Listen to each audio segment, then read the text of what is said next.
राज्य सरकारने एक महत्त्वाचा निर्णय घेतलाय। आता आधार कार्ड तुमच्या बर्थ सर्टिफिकेट किंवा डेथ सर्टिफिकेटसाठी ग्राह्य धरला जाणार नाही। आता जन्मतारखेचा पुरावा म्हणून आधार कार्ड देऊ शकत नाही। जन्म दाखल्याबाबत होणारी फसवणूक रोखण्यासाठी हा महत्त्वाचा निर्णय घेण्यात आलाय। बोगस जन्म आणि डेथ सर्टिफिकेट रद्द करण्याचे आदेश देण्यात आलेत। महसूल मंत्री चंद्रशेखर बावनकुळे यांनी यासाठी पाऊल उचललंय। बर्थ सर्टिफिकेट आणि डेथ सर्टिफिकेट दाखल्यांच्या नोंदीबाबत मार्गदर्शक सूचना आता जारी केल्या गेल्या।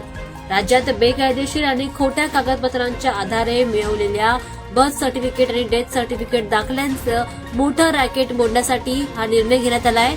आता आधार कार्डच्या पुराव्यावर दिलेले आणि संशयास्पद बर्थ आणि डेथ दाखले तात्काळ रद्द करण्याचे आदेश दिले गेलेत। जर कोणी असं असेल तर पोलिसात तक्रार करण्याचेही आदेश देण्यात आलेत।